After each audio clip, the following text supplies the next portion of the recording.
I'm Logan Crawford, and right now on Spotlight, I am talking to a woman who has carved out a niche in a field that is really untouched by many people.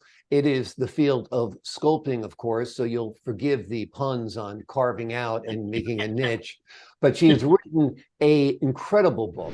It is called My Hyperrealist Life and Legacy by Carole Feuerman, and it details her work and her life and her journey as she has become one of America's most preeminent sculptors, with works showcased in the United States and across the globe as well. And we are delighted to have Carole join us today on Spotlight. And we'd like to thank the folks at Sweet Spire Literature Management for helping us put Carole Feuerman in the spotlight today. Carole, thanks so much for joining me. Thank you for inviting me. My pleasure. This is an incredible book. You live an incredible life. Tell us a little bit why you decided to put this in a very creative memoir form. Well, like you said, I've lived an extraordinary life, from very highs to very lows. I've always followed my dream, and I've inspired other artists and other people to follow theirs, hopefully. And that's why I started my foundation years ago. But I thought that it's important to tell other people what I went through, because so many people give up and so many people could be inspired by me. I have many followers on social media, and now that I've achieved recognition, I want to be a mentor to others. Wonderful, wonderful. I love your work. I really like and appreciate hyperrealism. I was always of the school that if it didn't look like a human being, it didn't take as much talent as creating a piece of work that looks like a human being. Because a lot of fifth graders can make this stuff that looks like it's abstract, but to have the skill to create a swimmer or a dancer that looks like a person is quite incredible to me. I'm in the same school as you. I went to the same school. You know, even though I'm a contemporary American artist, it was always thought that hyperrealism, it didn't take off right away. It took off in Asia and in Europe, but in this country, there were other forms of art that curators liked. But finally, after never giving up, it's very popular now. But it's always been popular with the public, just not the curators. Exactly, exactly. Tell me how you got started. I like to tell everyone that I did my first painting on my parents' brand new white linoleum floor when they left me with a babysitter. You know, I do remember that. I don't remember the punishment, but I remember hiding. Right. But after that, I was perfecting the art of drawing the human body. I was in fifth grade, and I had this idea that I would draw the body with one line, like a line drawing, and it came out pretty good. So I was showing the boy in the back of the room next to me how to do it when the teacher noticed we weren't paying attention and called me to the front of the room and wanted to see what I was doing. She was appalled and sent me to the principal's office. And at the principal's office, he wasn't so disturbed. He said, as a punishment, I would teach art to my class, but don't teach naked girls. Don't teach the figure drawing. So I selected a lion, and it was so popular. Everyone was drawing lions, you know, within a half hour. They invited another class in the following week, and on and on. So the punishment turned out to be a blessing. It's amazing. So you were inspiring people even at a young age. That was fifth grade. That was fifth grade. I guess you're a professional when you sell your first painting. So in high school, I was asked by my neighbors to do a painting of their two children. And I did a painting, and they bought it. And they said, how much is it? And I had no idea what to charge. So I said $150, which to me was, in those days, a huge amount of money. And they gave me $250. Wow. And years later, they went on to buy one of my sculptures. So I guess I was working as a professional in high school. That's wonderful. That's wonderful. Now, it sounds like you're self-taught. Well, in a way I was. I mean, I always took art lessons. I took art lessons from high school on. I went to college and studied art, but I never learned sculpture Mm. because I never wanted to study sculpture because it was always like abstract and beams and all sorts of things. And I couldn't relate to that. Going back to what you said. Yeah, it's funny. We're in agreement on that 100%. So I really taught myself how to do hyperrealism. And in Mm. those days, in the 70s, nobody did it. Mm. And I showed the most important gallery in New York, in Soho, what I was doing. And he told me there's another artist, Dwayne Hanson, who's also doing hyperrealism, and another artist, John DeAndrea. So we were each doing something a little different, but we were the founders of hyperrealism. And critics years later called me the Doyen, the mother of hyperrealism, because I'm the only woman to do it and the only woman that sculpts these hyperrealistic sculptures of swimmers, bathers that can go outdoors by someone's pool or even in front of the Riverfront Green Park in New York. And they're very popular now. What is your medium? I like to work in bronze, and many of them are in bronze, but I'm also working in a epoxy, which is a resin, but it's very strong, and boats are made out of epoxy with fiberglass and reinforced chop strands, we call it. And I use a steel armature, and those pieces are holding up extremely well outdoors for many, many years. So they're easier to ship and they're easier to install. So I work in both epoxies and in bronze and stainless steel. Now, how does someone actually sculpt stainless steel or bronze? It's not like a little chisel and a hammer like we see in cartoons, is it? Or is it blowtorch? What is it? Well, the blowtorch plays a large part. And another thing they're heated after, sometimes they're 7-8 feet, and they go into these after the patina, which is the finish. It could be patinated in a solid color. It can be patinated hyperreal in many colors. It goes into a big oven and gets heated up so that it lasts outdoors. And I'm a forerunner. Nobody ever did it. And in Florence, Italy, at a foundry called R2, they are making my monumental bronze sculptures and heating them in these ovens. Amazing. Now, this sounds like it's quite physical for you to do this as well, right? Does it take some strength? Well, I don't think I could lift any of them. Oh, I know you couldn't lift it, right? You got to get help there, right? Yeah, we have cranes and everything else, but it does take a lot of strength. But you know, when I'm in the zone and I'm creating art, I don't feel hungry. I don't feel tired. Of course, I can't lift anything heavy, but we got people to do that. Exactly. You know, you talked about that drawing you made on the linoleum in your parents' house when you were a kid. How were your parents with art? Were they encouraging? Were they telling you, no, you should be a CPA instead or go to law school and all the stuff that parents tell kids to keep them from, you know, winding up sorry about making a choice to live and work in the arts? I'm glad you asked, because they thought in those days, other than the fact that I ruined the new floor, they thought it was pretty cool until I went to college and I quit Temple University to go to the School of Visual Arts and study art. That's when they forbid me to do art, but you can't forbid someone to do art. So they said, well, if I want to do art, I should pay for my own college. So they were not supportive when they realized that I was serious.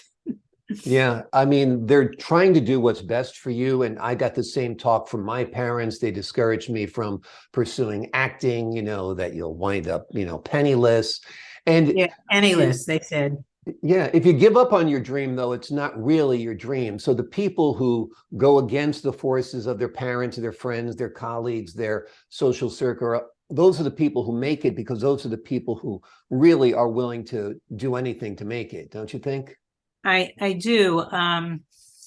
I we had a lot of trouble getting a gallery when I graduated. I was so good in school, but when I wanted to get a gallery to show my work, I had so much trouble. And I kept saying to myself, it only takes one gallery. Keep on going, keep on going. Exactly. Yeah. Same with me and my track. I started out actually as a journalist because my parents didn't want me to study acting. And then halfway through my career, I transitioned back into acting, and that has been quite successful. But it was a similar type of pursuit, is that I just needed one agent to believe in me. Yeah, just And one. it would make all the difference. And you just needed one gallery to show your work, and that would make all the difference. What do you say was the pivotal time in your career? Like the moment, was it when your work was in the Guggenheim? When was that like, wow, I'm doing this, I'm making it? You know, my career had very highs and very lows. So there were pivotal moments, and I write about them in my book. But just when I got like I was going to hit rock bottom, when nothing was working out, someone would come along. Like after I had 2 very unsuccessful shows, Malcolm Forbes walked in, and I kept him waiting, by the way, because I didn't know who Malcolm Forbes was. I mean, I knew he was the Forbes magazine, and he was in those days the man of the hour, but I didn't really know what he looked like. So I kept him waiting, and he came up to me and he said, he called me Carole Jean. Carole Jean, you kept me waiting for 45 minutes. And I said, really? I can't believe it. He said, you know who I am? And I said, no. And he said, he said, I'm Malcolm Forbes. And I said, uh-oh, I heard of you. And he said, what would you say if I told you I was going to buy the whole show, everything you've done? But I don't pay retail. I'm a capitalist. And I said, okay. He said, call me Monday morning at 8 a.m. with a good price. If it's really good, I'll buy everything. If it's not good, I'll pass. Imagine how nervous I was. Yeah. But it worked out. That's amazing. Yeah. And did he want your work for his own collection? What was? Yeah. He did. And he even liked the erotic art that I was so unsuccessful with in my first show in Fort Worth, Texas. But there were other highs and lows. I was discovered in Italy because in this country I couldn't get my work to have a museum show. And the most important show in Italy is the Venice Biennale. It's like a World's Fair of countries from all over. They do pavilions, and each curator selects the best art. So the first time I showed, I actually couldn't get into the Biennale, but a very important curator was able to put my works, 2 of my monumental pieces, right outside the Biennale. So people who had to go in had to pass my work, and people who left had to pass my work. So it got more publicity than if I was in the actual show. And towards the middle of the summer, over 500,000 people had gone there, and there were lines. Some people were even kissing my sculpture, and it became so well known that they put it on the cover of the Biennale catalog, and nobody even knew it wasn't in it. It was like endorsed as it was. So that was very important, and that happened early in my career. And other accolades, I couldn't get into a museum in New York, but I got into the Learning Through the Arts program at Guggenheim. I couldn't get into the Met, but they asked me to teach at the Met, to teach children's programs to outer city children. So one way or another, I was never giving up. Yeah. And it worked out. That's the determination I think it takes, particularly in the arts. I mean, if there is no prescribed way, if you're not following a curriculum that takes you to be a lawyer or a doctor or a CPA or an actuary, if you're going to be an artist, you kind of have to chart your own course. Well, we don't get tested. I mean, we get tested in the game of life, but exactly. Nobody said to you, here's a test. If you pass the test, you can be an actor. Or Carole, if you pass a test, you can be an artist. I mean, we have here's to your union card, you're officially a sculptor. Yeah. we have to be hard on ourselves. You know, Yeah. we have to always strive to do a better piece and a piece that the public lacks. What do you see as your next frontier? What would you like to do next in your career? I know you mentioned mentoring, but you're still creating and producing pieces, right? As long as I'm alive, it keeps me going. Yeah. I have some pretty big projects I'm working on that I'm pretty excited about. I'm doing another book with Rizzoli this time. But I just want to say one thing about the books. Behind me, you can see there's actually 5 monographs, which is all about my career. And I get I get very famous art historians to put me in the context of art history, but nobody has ever written about my life and my struggles and the mental illness in my family and my children being sick and my divorce or anything else, and how I learned to persevere. So I wrote the autobiography so that people would know that everything isn't perfect. I'm an overnight success because I spent the last 55 years struggling. Exactly. Yeah, I always feel the same way. It's so incremental success. Like you said, you have your little high points, you have your low points, but by the time you get to where you want to be, you feel like you're so owed it. You know what I mean? So what happened this year was astonishing. I had a solo show in the Venice Biennale. This time I was part of it in the church of Vivaldi's church, right on the Grand Canal, Church della Pietà. And I had 2 monumental pieces, once again at the gates to the Biennale. And a very famous art historian, one of the most famous in the world, saw my work, Demetrio Paparoni, and he loved it.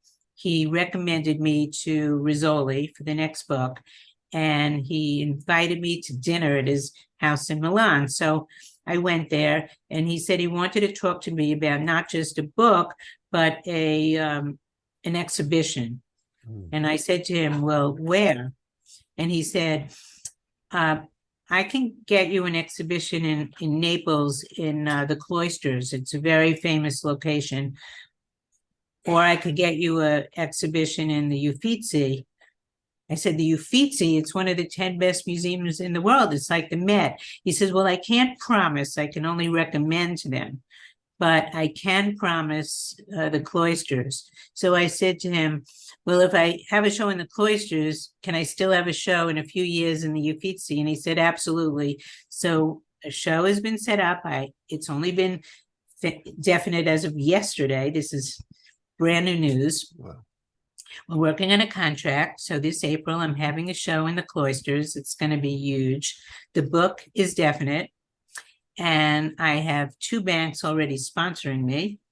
I told the banks I would mention their names because they want the publicity, and that's UBS Bank and Wells Fargo Bank, which are big. So their names will go in the book and on all the museum shows. And I started to update my chronology, my bibliography, my photos. So I'm working on it, and that's in the works. Exciting. Do you still get the thrill when you get a deal like that, God, and you know your work is going to be in such a prominent place? I get the thrill and I get the high. Last week, I had a solo show in Art Miami with Art Basel Miami, and AP Press did an interview just on me, and it's been released worldwide. So I don't have to tell you about AP Press being in business. Yeah, so absolutely. But I sent it to you. Okay, wonderful. You can just go to YouTube and see it. Okay, absolutely. Looking forward to seeing that for sure. So there's some really good things. What advice would you have for aspiring artists? You know, I have a lot of advice. And one thing I could say is, if you love to do art, acting, singing, any of the visual arts, any of the arts, and lucky enough to be talented or believe in yourself, you should follow your dream.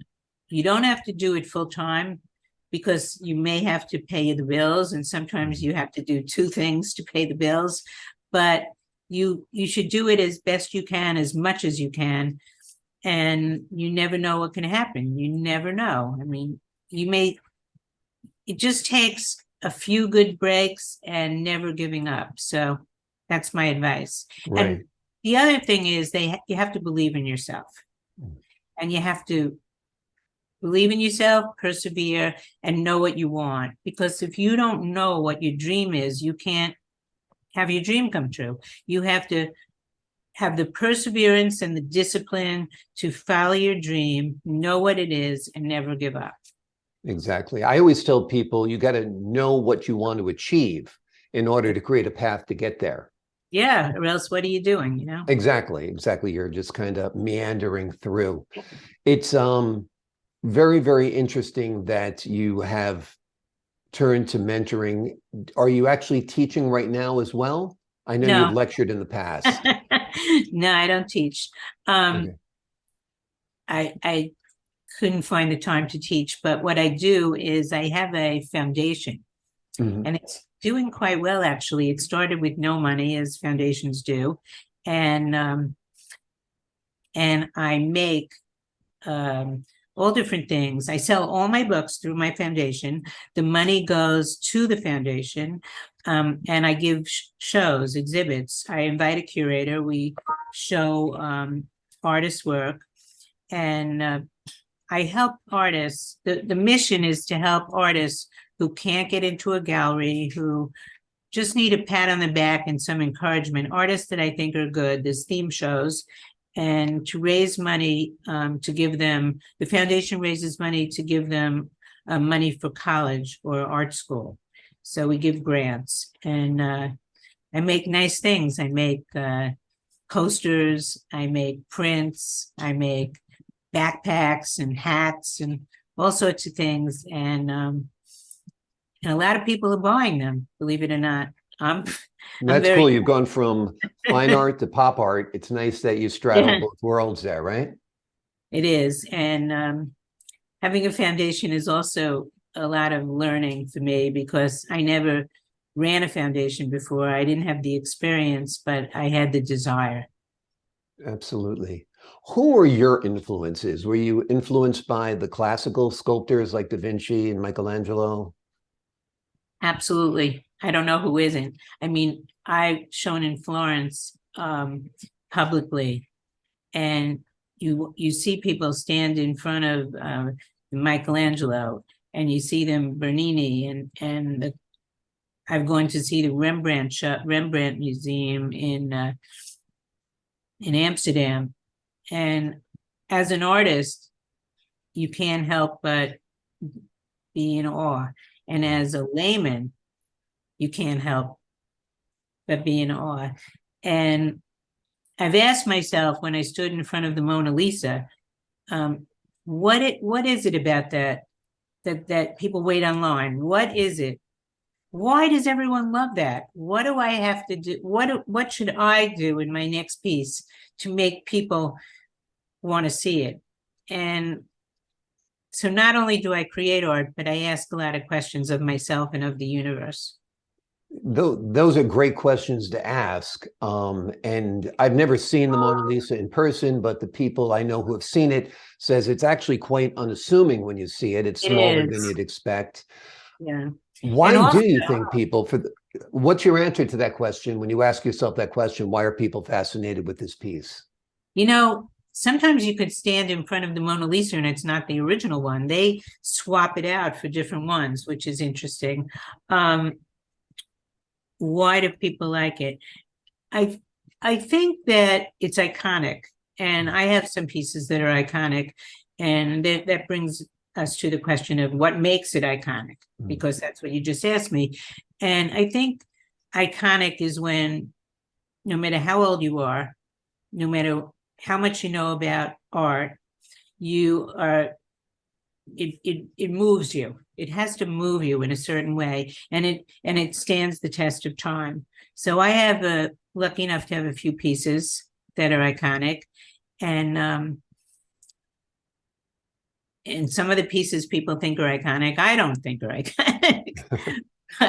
Well, sometimes what matters is what people think. You know what I oh mean? yeah, Particularly if they're your sometimes. customers, clients, and the public.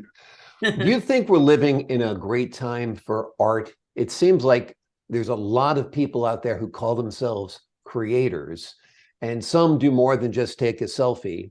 What do you think of this whole creator generation? Well, I think it's more than this generation is. I've always often heard people say I'm an artist. What do I think? Well, I read something interesting that one of the great artists said, and people wanted to know why is it art? It didn't look like art. And the artist said, it's art because I said it's art. I like that. Yeah. I'm influenced by contemporary artists too, and some are not hyperrealists, like Anish Kapoor and Ansel Keefer. There's some great artists out there. But I forgot the question. I was saying, do you think we're living in a time of Oh yeah, it's great important. art and great creativity because so many people consider themselves creators? I mean, this device right here, especially for photographers and graphic artists, have It's opened up amazing. entire new worlds. I mean, this is a complete TV studio from back in the day when I started working. Better.